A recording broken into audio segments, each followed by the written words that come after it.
வெண்முரசு. வெய்யோன் 78. பகுதி 10. நிழல்கவ்வும் ஒளி 2. வாசிப்பது சந்தீப். இந்திரபிரஸ்தத்தின் தெருக்களை புரவி நன்கறிந்திருந்தது. அவன் உள்ளத்தையும் கால்களினூடாக அது உணர்ந்து கொண்டிருந்தது. சீரான பெருநடையில் மையச்சாலையை அடைந்து சாலையோரங்களிலும் இல்லமுகப்புகளிலும் கடையின் ஓரங்களிலும் சதுக்கங்களிலும் நிரம்பி அலையடித்து மக்களின் தலைப்பெருக்குகளினூடாக வகுந்து சென்றது. எதிரே வந்த களிறுகளையும் மஞ்சள்களையும் தேர்களையும் பல்லக்குகளையும் இயல்பாக விலக்கி வளைந்தது. அந்நகரை நூல்முனை ஊசி என அது தைத்துக் கோப்பதாக தோன்றியது. நெடுநேரம் கழித்தேதான் எங்கிருக்கிறோம் என்பதை கர்ணன் உணர்ந்தான். கடிவாளத்தை மெல்ல இழுத்து புரவியை நிறுத்தி நீள்மூச்சு விட்டு உடல் இளக்கினான். முன்னும் பின்னும் 2 அடிகள் வைத்து தலை தூக்கி மூச்சேறி அவிந்து உடல் சிலிர்த்து அமைந்தது புரவி. அந்த இடம் எது என அவனால் எண்ணக்கூடவில்லை. சுற்றுமுற்றும் பார்த்தான். கீழே நெடுந்தொலைவில் என கருநீர் யமுனை பெருக்கு தெரிந்தது. அதன் மேல் கட்டப்பட்ட படகு பாலத்தினூடாக அப்போதும் வண்ண ஒழுக்கென மக்கள் இந்திரபிரஸ்தத்துக்குள் நுழைந்து கொண்டிருந்தனர். தலையை திருப்பி மறுபக்கம் ஆற்று வளைவை நோக்கியபோது விரித்த செங்கழுகுச் சிறகின் இறகுநிறை போல இந்திரபிரஸ்தத்தின் 12 துறைமேடைகள் யமுனைக்குள் நீட்டி நிற்பதை காண முடிந்தது. அங்கு அசைந்த பெரும்படகின் பிளறல் ஓசை மெல்ல காதை வந்தடைந்தது. அது பாய்களை விரித்து மெதுவாக பின்னடைந்து யமுனையின் அலைகள் மேல் ஏறி அப்பால் செல்ல அவ்விடத்தை நோக்கி பாய்ச்சுருக்கி உள்ளே வந்தது பிறிதொரு பெரும்படகு. கீழே காகங்கள் படகுகளைச் சூழ்ந்து கரும்பகை பிசிறுகள் போல பறக்க மேலே அவனுக்கு நிகரான உயரத்தில் பருந்துகள் வட்டமிட்டன. கர்ணன் புரவியை இழுத்து திருப்பி மையச்சாலையை நோக்கி செலுத்தினான். அவனை அங்கு எவரும் அடையாளம் காணவில்லை. ஒவ்வொருவரும் களிவெறிக்குள் தங்கள் உள்ளத்தை ஒப்படைத்திருந்தனர். ஒற்றைப் பேரலையாக அவ்வெறி அவர்களை சருகுகளை காற்றென அள்ளிச் சுழற்றிக் கொண்டு சென்றது. அத்தனை விழிகளும் ஒன்றாகியிருந்தன. அத்தனை முகங்களும் ஒற்றை உணர்வு கொண்டிருந்தன. நகரமே குரல் பெருக்கிணைந்து ஒற்றைச் சொல்லை மீள மீள சொல்லிக் கொண்டிருந்தது. சில கணங்களில் அது செல்வோம் செல்வோம் என ஒலிப்பதாக உணர்ந்தான். நகரங்கள் கட்டிப் போடப்பட்டு சிறகடிக்கும் பறவைகள். அவற்றின் கட்டு தளர்ந்து கயிறு நீளும் தருணமே விழவுகள். விண்ணிலெழுந்து அவை மண்ணில் விழுகின்றன. செல்வோம் செல்வோம். அவன் அச்சொல்லை தன் சித்தத்தால் கலைத்து வெற்றொலி என்றாக்க முயன்றான். ஒற்றைச் சொல் மட்டுமே மொழி என்று இருக்குமா என்ன?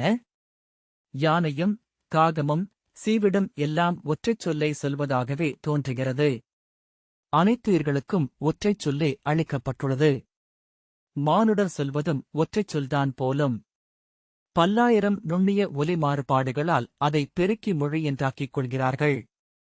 காவியங்கள், கதைகள், பாடல்கள், எண்ணங்கள், கனவுகள். என்ன எண்ணிக்கொண்டிருக்கிறேன் என்று எண்ணி அவன் கடிவாளத்தை தளர்த்தி புரவியை தட்டினான். அது செல்லும் பெருநடையின் தாளத்தில் உள்ளம் மேலும் ஒழுங்கு கொள்வது போல் இருந்தது. எதை அஞ்சி இவ்வெண்ணங்களில் சென்று புதைந்து கொள்கிறேன்? எதை? கொல்வோம் கொல்வோம் கொல்வோம். திகைத்து அவன் கடிவாளத்தை இழுத்தான். அதை தெளிவாகக் கேட்டான். ஆம், அதுதான். கொல்வோம். அவன் விழிகளை ஒவ்வொன்றாக நோக்கினான். கொலையாட்டுக் களி, இறப்புக் களி. அதுவன்றி பிறிதேதும் அழிக்கவியலாது இப்பேறு வகையை. அவன் புரவியை உதைத்துக் கிளப்பி தன்னை அப்புள்ளியிலிருந்து பிடுங்கி விலக்கிக் கொண்டான். இத்தெரு, இம்மாளிகைகள், கொடிநிழல்கள், குவை மாடங்களுக்கு மேலெழுந்த ஒளிவானம். இதுவன்றி எதுவும் இப்போதில்லை. முந்தைய கணம் என்பது இறந்துவிட்ட ஒன்று. இக்கணம் இங்கிருக்கிறேன். மெல்லிய சிலிர்ப்பொன்று தன் உடலில் பரவிய பின்னரே அது ஏன் என உணர்ந்தான். என்ன கண்டேன்? எதையோ கண்டேன். எதை? உடனே அதை உணர்ந்தான். விழிதூக்கி சூரியனை பார்த்தான். கீழ்ச்சரிவில் நன்கு மேலேறியிருந்த கதிர்வட்டத்தின் கீழ்முனை சற்று தேய்ந்திருந்தது. அதற்குள் அவன் கண்கள் நிரம்பி நீர் வடிந்தது. மேலாடையால் கண்களைத் துடைத்தபடி ஐயம் கொண்டு மீண்டும் பார்த்தான். அத்தேய்வை நன்கு பார்க்க முடிந்தது. விழிமயக்கா என்று தன்னை கேட்டுக் கொண்டான். அல்லது கதிரோன் எப்போதும் இப்படித்தான் இருப்பானா? முழவட்டம் என்பது உள்ளத்தால் உருவாக்கிக் கொள்ளப்படுவதா? இல்லை, முகில் மறைக்கிறதா? இந்திரபிரஸ்தம் கார் சூழும் குன்று. ஆனால் விண்ணில் அன்று முகில்களில்லை. கழுவி துடைத்துக் கவிழ்த்து நீலப்பளிங்கு யானம் போல் இருந்தது. ஐயம் கொண்டு அவன் மீண்டும் நோக்கினான். சூரியன் மேலும் தேய்ந்து விட்டிருந்தது. இப்போது அக்குறையை நன்கு பார்க்க முடிந்தது. அவன் நெஞ்சு படபடக்க திரும்பி விழிமீழ்வதற்கென்று நிலத்தை பார்த்தான். எரிந்தது கூழாங்கற்கள் நிழல் சூடி அமைந்திருந்த மண். அப்பால் விழுந்து கிடந்த நிழல்களை நோக்கினான். அவையனைத்தும் ஒன்றன் மேல் ஒன்றெனப் படிந்த இரு நிழல்கள் போல இரண்டு விளிம்புகளுடன் மெல்ல அதிர்ந்து கொண்டிருந்தன. என்ன ஆகிறது எனக்கு? யவன மதுவை நேற்றிரவு மட்டுமீறி அருந்தினேன். அதற்கு முன் நாக நஞ்சு உண்டேன். ஆம், விழி பழுதாகிவிட்டது. திரும்பிச் செல்கிறேன். என் மஞ்சத்தில் குப்புறப்படுத்து புதைத்துக் கொள்கிறேன். எண்ணங்களை மேலும் மதுவூற்றி ஊற வைக்கிறேன். துயின்று துயின்றே இந்நாளை கடந்து சென்றால் போதும். விழித்தெழுகையில் இவை அனைத்தும் இறந்த காலம் ஆகிவிட்டிருக்கும். இறந்த காலம் செயலற்றது. இறந்த அன்னையின் கருவிலிருக்கும் இறந்த மகவு. இறந்த நினைவுகள், செயலற்ற வஞ்சங்கள், வெற்றுக்கதை என்றான சிறுமைப்பாடுகள். கடந்து செல்ல சிறந்த வழி மிதித்து மிதித்து ஒவ்வொன்றையும் இறந்த காலமென ஆக்குவது மட்டுமே. எத்தனை இனியது காலம்! ஒன்றும் செய்யாமலே ஒவ்வொன்றையும் கொன்று உறையச் செய்து நினைவுகளில் புதைத்து கோட்டைச் சுவரென்று வளைத்து பாதுகாப்பது. காலமென்று ஒன்று இல்லையேல் இங்கு மானுடர் வாழ முடியாது. இதோ காலத்தில் திளைக்கின்றன உயிர்கள். ஒவ்வொரு நெளிவாலும் காலத்தை பின் செலுத்துகின்றன புழுக்கள். காலத்தை மிதித்து விலக்குகின்றன விலங்குகள். சிறகுகளால் காலத்தை தள்ளுகின்றன பறவைகள். உதிர்வேன் உதிர்வேன் என காலத்தில் அசைகின்றன இலைகள். காலத்தில் அதிர்கின்றன நிழல்கள். சாலையோரத்து நிழல்களை நோக்கியவன் மீண்டும் திகைத்து நின்றான். அனைத்து நிழல் வட்டங்களும் பிறை வடிவிலிருந்தன. புறவியை திருப்பி வானை பார்த்தபோது சூரியன் நேர்பாதியாக குறைந்திருப்பதைக் கண்டான். சாலையெங்கும் எழுந்த கூச்சல்களும் ஒலி மாறுபாடுகளும் அலறல்களும் அது தன் விழிமயக்கு அல்ல என்று காட்டின. அரண்மனைக் காவல் மாடங்களின் பெருமுரசுகள் இமிழத் தொடங்கின. கொம்புகள் பிளிரின. மக்கள் ஒருவரையொருவர் கூவி அழைத்தபடி அருகிருந்த மாளிகைகளின் வளைவுகளுக்குள் நுழைந்து மறைந்தனர். அவன் முன் ஓடி வந்த இருவர் சூரிய கிரகண வீரரே. நஞ்சு கவ்வுகிறது கதிரவனை. ராகுவின் உடலை வெய்யோன் கிழித்து வெளிவருகையில் விண்ணிலிருந்து நச்சுமழை பொழியும். வெட்ட வெளியில் நிற்கலாகாது. ஓடுங்கள். கூரையொன்று தேடிக்கொள்ளுங்கள் என்றபடி விரைந்தனர். கர்ணன் இடையில் கை வைத்து தலை தூக்கி சூரியனை நோக்கி நின்றான். கதிர்மயம் மெல்ல தேய்ந்து கொண்டிருப்பதை நன்கு பார்க்க முடிந்தது. ராகு பல்லாயிரம் யோசனைக்கு அப்பால் குடிகொள்ளும் இளம்பிறை சூடிய கருணாகத்தான். அமுதுண்ண விழைந்து விண்ணளந்தோன் பெண்ணுரு கொண்ட அவையில் அமர்ந்து இழிவுபட்டவன். இன்று அவன் நாள். அவன் உட்கரந்த வஞ்சம் எழும் தருணம். கதிரவனைக் கவ்வி விழுங்கி தன் வஞ்சம் நிறைக்கிறான். கர்ணன் மையச்சாலைக்கு வந்தபோது சற்றுமுன் வண்ணங்களாலும் ஓசைகளாலும் கொந்தளித்துக் கொண்டிருந்த அப்பெரும்பரப்பு முற்றிலும் ஒழிந்து கிடப்பதைக் கண்டான். சில புறவிகள் மட்டும் ஆளில்லாது ஒதுங்கி ஒற்றைக்கால் தூக்கி நின்றன. நிழலற்ற நாய் ஒன்று சாலையைக் கடந்து மறுபக்கம் சென்றது. கண் இருட்டி வருவது போல் உணர்ந்தான். மரங்களின் நிழல்கள் மெலிந்து கருவளைக்கீற்றுகளென்றாகி மேலும் அழிந்து வடிவிழந்து கரைந்து மறைந்தன. மாளிகை முகடுகளுக்கு மேல் வானம் சாம்பல் நிறம் கொண்டது. அனைத்து வண்ணங்களும் அடர்ந்து பின் இருண்ட கருநீர் பரப்பில் என மூழ்கிக் கொண்டிருந்தன. தன் நிழலை நோக்கிக் கொண்டு வந்த அவன் அது முற்றிலும் மறைந்திருப்பதைக் கண்டான். எதிரே இருந்த மாளிகையின் பளிங்கச் சுவர் பரப்பில் சூரிய வடிவம் தெரிந்தது. குருதியில் முக்கி எடுத்த மெல்லிய கோட்டுவாள் போல. கர்ணன் திரும்பி நோக்கினான். செந்நிற வளைகோடு இருளில் மூழ்கி மறைந்தது. ஒளியச்சம் மட்டும் நீருள் மூழ்கிய செம்புக்கலத்தின் அலையாடல் வடிவம் என எஞ்சியது. பின்பு அதுவும் மறைந்தது. வான்வெளி முற்றிலும் கருமை கொண்டதை தன் பார்வை மறைந்ததென்றே எண்ணினான். ஒரு கணம் எழுந்தது மானுடர் அனைவரிலும் உள்ளுரையும் முதலச்சம். விழிகளல்ல, இருண்டது உலகே என்றுணர்ந்து நெஞ்சு சுருளிருக்கம் அவிழ்ந்தது. நள்ளிரவு என இருட்டு. அவன் தன்னை மட்டும் அறிந்தபடி அதற்குள் நின்றிருந்தான். அனைத்து மாளிகைகளும் மரங்களும் சாலைகளும் மறைந்து விட்டிருந்தன. இருளுக்குள் மானுடப் பெருக்கின் மெல்லிய பேச்சொலிகள் இணைந்த ரீங்காரம் மட்டும் எஞ்சியிருந்தது. பறவைகளும் பூச்சிகளும் கூட முற்றிலும் ஒலியடக்கி அமர்ந்திருப்பதை உணர்ந்தான். மேலும் சற்று நேரத்தில் அவ்வொலியின்மை செவிகளை குத்தத் தொடங்கியது. ஆம் ஆம் ஆம் எனும் ஒற்றைச் சொல். அது மட்டுமே உயிர்களுக்குரிய பொதுமொழியா என்ன? இருளுக்குள் புரவியே செலுத்த விழைந்தான். ஆனால் மும்முறை குதிமுள்ளால் குத்தியும் அது அஞ்சி தயங்கியே காலடி எடுத்து வைத்தது. தொலைவில் விரைந்து வரும் புரவிக் குளம்படிகளைக் கேட்டான். அவ்விருளுக்குள் அத்தனை விரைவாக வருவது எவர் என்று விழிகூர்ந்தான். நோக்கை தீட்டத் தீட்ட அக்காட்சி மேலும் மங்கலாகியது. இருளுக்குள் இருள செய்வன கரிய புரவி ஒன்றைக் கண்டான். அதன்மேல் கரிய மானுடன் ஒருவன் அமர்ந்திருந்தான். கரிய ஆடை, பற்களும் விழிகளும் கூட கருமை. விழியறத்தின் ஒளியொன்றே அவனை இருப்புணர்த்தியது. அவன் புரவியின் மூச்சு சினங்கொண்ட நாகமென சீறியது. மேலும் விழிகொர்கையில் அவன் மேலும் புகை ஓவியமென மறைந்தான். விழிமீழ்கையில் ஒரு கொண்டான். நெஞ்சு அரைப்பட, யார் நீ என்றான் கர்ணன். அக்குரலை அவனே கேட்கவில்லை. வருக என்று அவன் சொன்னான். யார் என்றான். வருக மைந்தா என்றான் கரியோன். பின்பு புரவியைத் திருப்பி பக்கவாட்டுப் பாதையில் பிரிந்தான். கர்ணன் நான் ஏன் அவனைத் தொடர வேண்டும் என எண்ணினான். ஆனால் அவன் புரவி தொடர்ந்து சென்று கொண்டிருந்தது. நில் நில் என அவன் உள்ளம் கூவியது. கடிவாளத்தை கைகள் இழுத்தன. புரவி அதை அறியவில்லை. இழுத்துச் செல்லப்படுவது போல அது சீரான காலடிகளுடன் சென்றது. முன்னால் செல்பவனின் புரவியின் கரியவால் சுழல்வது மட்டும் இருளுக்குள் இருளென தெரிந்தது.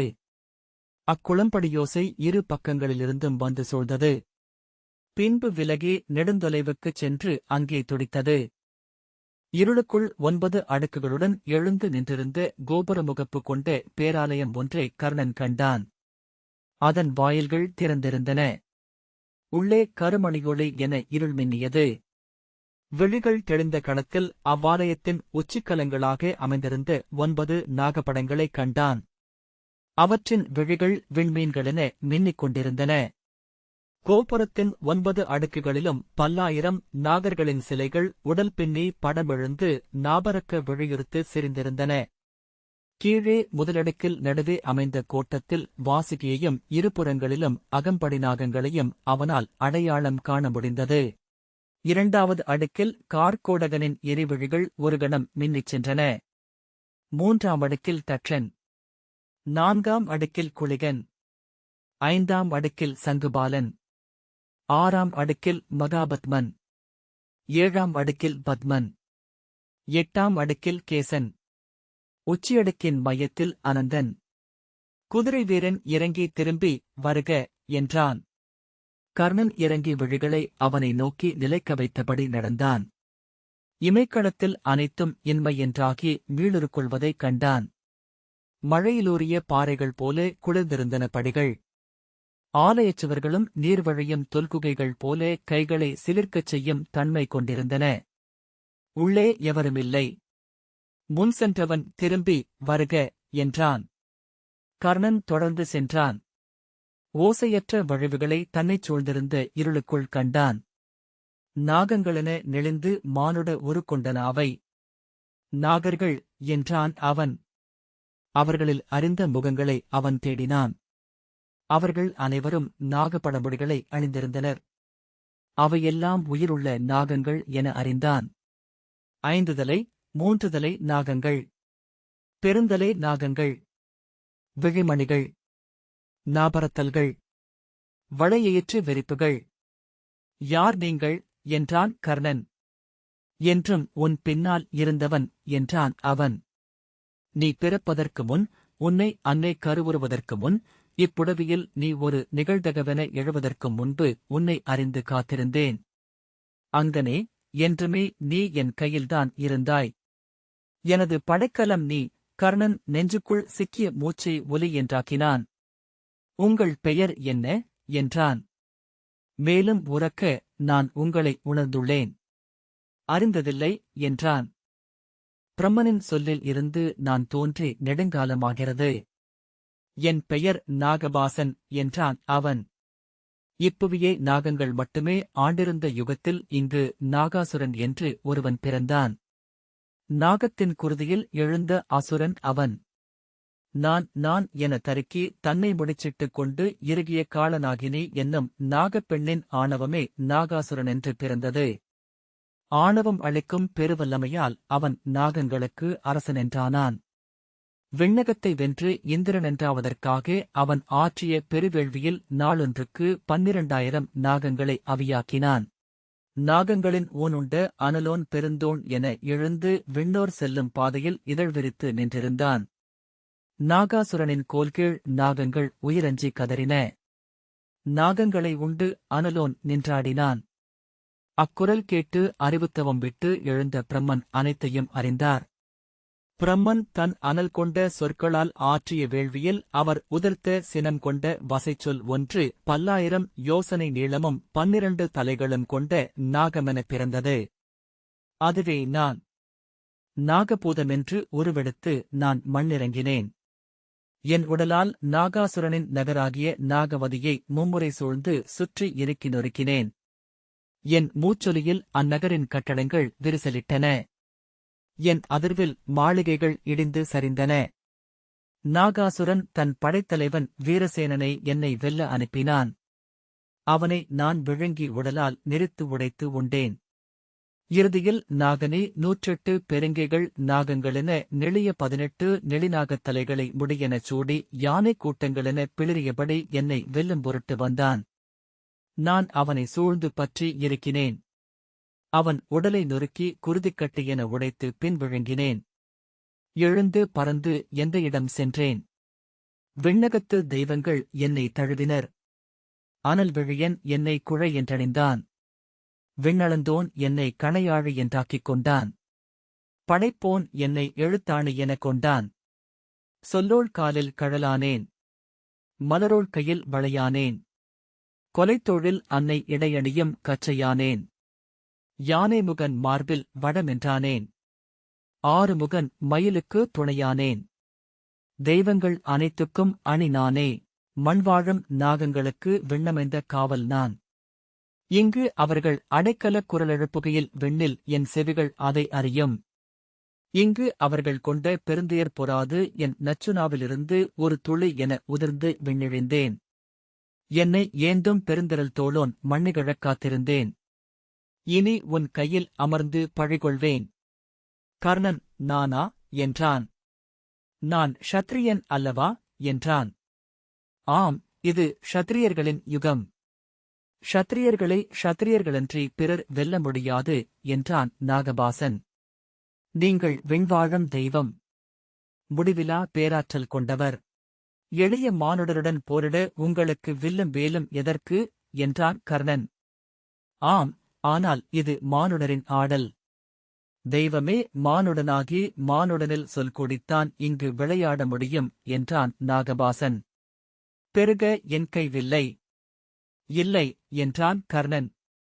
என்னில் வஞ்சம் நிறைய நான் ஒப்பமாட்டேன். திரும்பி வானை நோக்கி, சூரிய தேய்வு இத்தனை நேரம் நீடிக்காது. இது என் கனவு என்றான். பெருங்கருணையும் வஞ்சமென திரள முடியும் மைந்தா என்றான் நாகபாசன். வென்றொழிக்கப்பட்டு சிறுமைக்காளாகி நின்றிருக்கும் இச்சிறுகுடியினர் மேல் உள்ளம் கரைய இன்று பாரத வருஷத்தில் நீயன்றி பிறிதவருமில்லை. இன்று இக்குடியினர் ஐவரும் உன்னை தங்கள் தெய்வமென மூதாதை வடிவென எண்ணி அடிசூழ்கின்றனர். சீரும் மூச்சொலிகள் தன்னை சூழ்ந்திருப்பதை கர்ணன் உணர்ந்தான். தேன்தட்டுக் குழிகளென நிறைந்த விழிகள் மின்னும் முகங்களுடன் நாகர்கள் உடலொட்டி நெருங்கி அவனை வளைத்தனர். முதுநாகன் ஒருவன், எங்கள் தந்தையே, எங்கள் தேவனே என்றான். முதுகுமுண்டுகள் புடைக்க குனிந்து கர்ணனின் கால்களை தொட்டான். மீன்களைப் போல குளிர்ந்த விரல்கள். அலைவளைவது போல நாகர்கள் அவன் முன் பணிந்தனர். மண்புழுக்களைப் போல மெல்விரல்கள் அவன் கால்களை பொதிந்தன. வஞ்சத்தை நீ உருவாக்கிக் கொள்ளவில்லை மைந்தா, அது நெய்யும் தெரியுமென காத்திருந்த அகல். நீ சுடர் என்றான் நாகபாசன். இது உன் கணம். உன் வாழ்வு இங்கு முடிவாகிறது. இதோ உள்ளது என் வில். இதை நீ தோள் சூடலாம். அன்றே துறந்து சென்று உன் அரசகுடி வாழ்க்கையைக் கொள்ளலாம். கர்ணனின் தோளைத் தொட்டு, மைந்தா, நீ என் நாணின் அம்பு. நீ இதை தெரிவு செய்யாது உன் வாழ்வை நாடிச் செல்வாய் என்றால் நீ விழைவதை அளிப்பது என் கடமை. உன் அன்னை உன்னை ஷத்திரியன் என அவை அறிவிப்பாள். குருவின் கொடிவழிக்கு நீயே மூத்தவனாவாய். இந்திரபிரஸ்தத்திற்கும் அஸ்தினபுரிக்கும் நீயே அரசனும் ஆவாய். பாரத வருஷத்தின் சக்கரவர்த்தியென நீ அமர்வாய் என்றான். நாகபாசனின் குரல் கூர்கொண்டு தாழ்ந்தது. அத்துடன் உன்னுள் உறையும் ஆண்மகன் விழையும் மங்கையையும் நீ அடைவாய். கர்ணன் தன் உடல் நடுங்கிக் கொண்டே இருப்பதை உணர்ந்தான். ஆம், இது